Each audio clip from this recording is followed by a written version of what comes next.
Depth of field is used to bring your attention to something, whether it be cinematography or photography. Being able to point a viewer in a certain direction by using depth of field, that's magic. That's incredible power. And the Meike 50mm F1.2 does exactly this. It's an absolute monster of a lens. I've been using it for the last 2 months and I gotta tell you, I'm really liking this.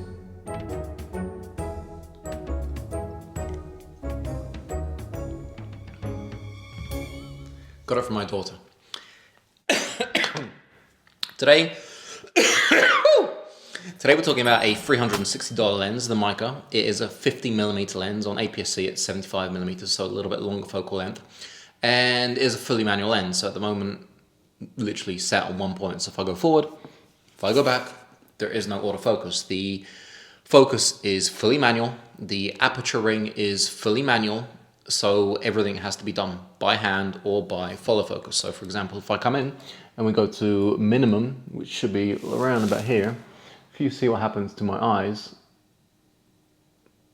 look at that, that's f1.2, focusing in from one eye to the other eye. It's, yeah, cool stuff. Now, it weighs 620 grams.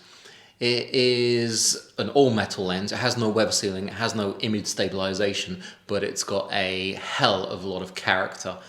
As you can see, it just isolating you from the background. It's doing an incredible job. I'm looking at the monitor up here from OC, by the way. It's a big 15-inch monitor, so I can see exactly where my focus is, because if I come in here, I'm obviously out of focus, so I'm going to have to, pull focus, rack focus, and, it looks great. It doesn't have cine gears because this is a photographic lens, but I have put a cine gear on it, so I'm using my Tilta Nano at the moment, so I can control it, wirelessly, because you can put on a normal follow focus, but you have to be next to the camera and you have to be using focus, which is really nice because it's a lot more organic than using the autofocus in your lens. There are no cinema cameras that have autofocus, really. It's all focus puller pulling the focus in and out. That's how Hollywood films are made. So, in that respect, it is really nice because you can full focus, say really nicely and smoothly. So we want to look at the tap, and we're bringing the viewer's attention to that, and then we're bringing the viewer's attention to my face. It's a lot nicer, organic way if I want to do it really quickly. So we pull focus from here, for example. And the great thing is that you can, for example, set focus. So say we set it on there, and then we go to my face, right about here, and set B.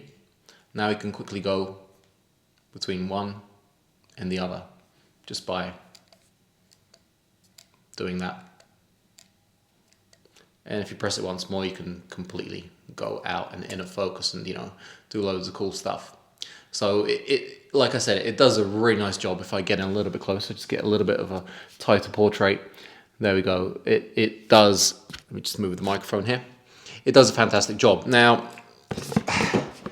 it's multi-coated, as it says on the box. Can you guys see? There we go. F1.2 to F22, 12 elements in 7 groups. Prime lens, yeah, we know that. Minimum focusing distance. What does it say? 0.6. So let's get in here. This is a minimum focus, so you can get quite a nice portrait going on. It's gonna look really good when you're doing a portrait. Especially for filmmaking, getting in that close is gonna just look very nice. Now, it uses a 67mm filter, so if you are looking to put a filter on it, which I have on every single one of my lenses, sorry, I'm just distracted by how beautifully it isolates you from the background. It's stunning. If you are using a filter, then yeah, 67mm, like I said, multi-coated, so it gets rid of any ghosting, flaring. Generally a very nice lens. I am, though, very interested in their cine lenses, because, this is a photographic lens. I'd like to see how the cine lenses work and they compare. F1.2, it's something that a lot of photographers, they go crazy about for portraits. it's not something that's used in cinema a lot, because if you're fully open at f1.2, then it becomes a little bit tiring, not just for the viewer, but for the focus puller as well. Because if you're coming in and you're racking focus or pulling focus, it's going to be quite difficult to keep your character in focus the whole time. So not only the focus puller and or the whole team get frustrated because you might not get it once, and which will be annoying, and then you have to take a second take, and then not only your focus puller but your director, your cinematographer, everybody's getting a little bit tired. But another thing is that it's not natural. It doesn't look too natural. It looks very pretty and and arty farty, but it's not natural to watch a whole film in this kind of look. There have been a few films, especially recently, the zombie film. I don't know if you guys saw it. It was it was fully open, and it was very tiring to watch. You do get used to it after a little while, but it's just not how it's meant to look. You're meant to have a little bit more detail behind you, unless there is a certain scene where the cinematographer wants to point your direction to the tap or the bottle behind me, and then he wants to pull your attention straight back to the face. Then yeah, that's an interesting way to use wide open lenses. But for cinema, f4, f5.6 is where you're probably going to be looking. Now, using this lens for the last, I think, 2 months, I've been having a lot of fun with it. I've been taking photos of my family, been taking just bits and bobs here and there, just to get used to it. And I've got to say, as a fully manual lens and f1.2 lens, it's no doubt one of my favorite. Having a lot of fun. I do recommend it. There's really not much that can go wrong with a lens like this. It hasn't got any autofocus speed. It doesn't have anything that you need to think about. There's no EXIF data coming out the back of it. So what you get is what you've got. Meike, thank you for sending it out.